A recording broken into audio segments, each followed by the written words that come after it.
Praise God. At sa pagkakataong ito mga minamahal, tayo narito na po sa pinakamahalagang bahagi ng ating pong gawain o pananambahan. Ito po ang pakikinig at pag-aaral ng salita ng Diyos. At inihiling ko po na tayo po muna ay tumayo. Amen? At magbigay galang sa salita ng Diyos na dadali ng ating beloved preacher, beloved kay Richard Palmones. Amen. Amen. Praise the Lord. God bless you, beloved co-workers, Brother Serge Espinosa. Tayo po'y manalangin, mga minamahal. O huwag pa naman banal sa langit, pinakamamahal na po Jesus. Maraming salamat po, manapin sa aming tao sa pusong inalay, na papurit, pagsamba, pagwawalati sa iyong pangalan. Sa iyong kabutihan ay pinakita mo sa amin, Panginoon. Maraming salamat po sa paglangis bawat yugto na iyong balalagawain, sa mga papuring awitin, sa mga joyful song, solemn song, Panginoon, sa mga patutuo ng aming mga kapatiran, sa mga himalat milagro na saksiyan, Panginoon, sa mga awitin na makalagit ng kuwari, pinalaman banal na presensya, kayo po nag-comfort sa bawat sa amin. Sa lahat ng tapat na nagbibigay, patuloy po silang pinagpapalang na ginagamit sa iyong balalagawain at higit sa lahat, Panginoon, sa aming pag-aaral ng salita na pagkain ng Espiritu, lagi sa iyong bang lingkod, ganang akin, wala ako magagawa sa ilong umasa nagtitiwala. Humingi po ko ng habag, patnubay gabay, patawarin mong bawas sa amin yung bang lingkod, pagpalain mo kaming lahat, Panginoon. Sa unang panalangin, pagluhod po ng aming ginagalibang lista, Wildista Dalbeda, sa pangalan ng Jesus, lahat ng gawa ng kaaway at lang alinlangan, sa pangalan ng Jesus, kasout, in Jesus' name. Hallelujah, hallelujah, praise the Lord. Purihin ng Diyos, mga minamahal. Una po sa lahat, ang pinakamataas na papurit, pagsamba, pagwalati sa ating pong pinakamamahal na Panginoon, at pinapaabot ko rin po ang aking dobleng paggalang, pagrespeto po sa ating pong ginagaling listang Wildy Estrada Almeida, at pinapaabot ko rin po ang aking pagbati po sa lahat po ng mga beloved children at gayon din po sa lahat ng mga beloved Almeida family sa magininto ang alaalang turo ng ating pong beloved isang pastor Lina C. Almeida, ting beloved Mama Dir.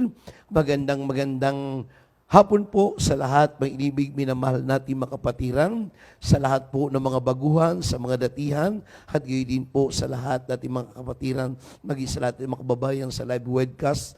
Dito po sa dako ng Baguio City, pagpalain po kayo ng ating mahal na Pinoon, at mabati rin po ko sa lahat ng mga napabilang na mga awit, sa lahat po na napabilang ng mga manunugtog, maging sa lahat at mga beloved co-workers, at mga beloved co-workers Sir Pins, sa lahat na narito, maging po sa lahat ng mga beloved Marshall, maging sa lahat ng security group, at muli, ang pinakamataas na papurit, pagsamba, pagwalati sa ating pinakamamahal na Panginoon.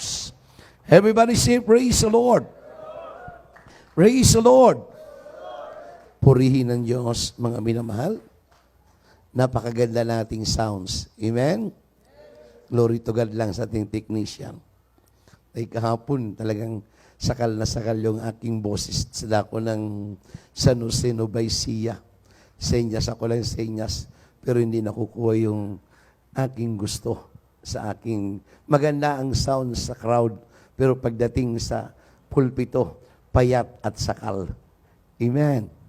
Pero dito talagang maganda. Glory to God. Everybody say, praise the Lord. Purihin ng Diyos, mga minamahal. At tayo po, mga minamahal, ay dadako po sa ating pag-aaral ng salita ng ating mahal na Pinoon. Ang sabi nga dito, kanilang po, beloved Brother Mario Galvez, Senior, pakibasa po itong ating pamugad na talata. Dito po sa Bilang, Kapitulo 6, versikulo 25, at dito sa supporting verse, dito po tayo sa awit 147, verse 11. Pakibasa po. Dito sa Aklat ng Bilang, Kabanata 6:25 at awit 147 ang talatay 11. Ganito yung sinasabi. Paliwanagin nawa ng Panginoon ang kanyang mukha sa iyo at mahabag sa iyo. Dito sa Aklat ng Psalms 147, verse 11, ang Panginoon ay naliligaya sa kanila na nangatatakot sa Kanya, sa nag-iisiasa sa Kanyang kagandang loob. Amen. Purihin ng Diyos, mga minamahal. Sa ating pag-aaral ng salita ng ating mahal na Panginoon, pamagatan po natin, pasiyahin mo ang Panginoon. Amen. Kaya tayo bilang isang Kristiyano, bilang isang mananampalataya o bilang isang anak ng ating mahal na Panginoon, lahat gagawin natin ang utos, ang kalooban, ang palatuntunan ng ating mahal na Panginoon upang tayo po ay kalugdan, upang tayo po ay kabagan, upang tayo po ay samahan. Gagawin mo dahil yan ay para sa mahal na Panginoon. Amen. Kaya nga sabi nga, pasayahin mo ang Panginoon. Amen. Ano po yung ating gagawin? Kung tayo po ay natutuwa sa mga bagay nating tinatanggap, tayo nasisiyahan. Higit pala sa lahat sa paglilingkod sa Diyos. Amen. Kaya bilang isang anak, bilang isang Kristiyano, bilang isang mananampalataya, alam na natin kung ano ang gagawin ng bawat Kristiyano. Alam na natin kung ano gagawin ng bawat mananampalataya. Mahirap man gagawin mo. Bakit? Ito ay para sa mahal na Panginoon. Ito ay para sa Diyos. Amen. Sa ating mga baguhan, nating mga kapatiran. Bagamat sila ibaguhan, mga binaman. Kung baka sinasabi, baby Christian, baguhan sa gawain. Nababakinggan nila ang mga patutuo. Nababakinggan nila ang mga pasalamat sa lahat ng mga beloved sister, beloved brother, beloved brethren. Kung saan man sila mapadako na sila'y dumadalo, mapakapakinig man sila ng gawain sa ating panambahan. Natutuwa sila. Dahil naalala nila kung sino sila noon at ngayon na pinagpala ni Kristo. Amen. Kaya sa bawat sa atin, bilang isang anak, bilang isang mananampalataya, gagawin mo yun. Bagamat maraming adlang, maraming gawa ng kaaway, maraming ginagamit ng kaaway, ngunit ang nais mo, mapaluguran mo, mapasayahin mo ang ating manapil dahil yan ang kalooban ng utos ng Diyos upang ibigay, ipagkaloob. Ano yun? Yung kailangan mo, hinihingi mo, na pag pinagkaloob yan, isang tiyak na bagay, matutuwa ka, masisiyan ka, at ikay magpapasalamat, at iiyak ka saan? Sa kabutihan na ginawa sa atin, sa inyo, sa ating lahat. Amen. Everybody say praise the Lord.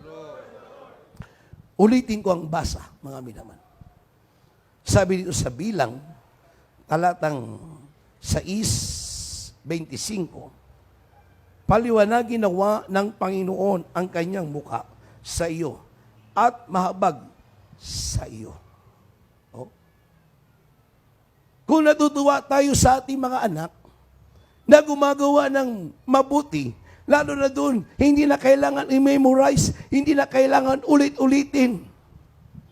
Pag ginawa yun ng anak mo, anong matanggap natin? Di katuwaan. Amen? Everybody say, praise the Lord. Hindi na kailangan ulitin. Everybody say, praise the Lord. Kaya pag masisipag yung anak, mga minamahal, bawat sambit sa kanyang papa, daddy, hindi na magdalawang isip, bigay kagad. Amen. Lahat ng masisipag na mga anak magsabing, praise the Lord! Dahil masipag. Bakit? Para mapasayahan mo ang iyong magulang. Amen? Kaya pag nasiyaan siya, hindi magdadalawang isip, bubunot at bubunot. Mamay, pa, pingi akong pag-Lord. Amen. Bubunot naman si mami.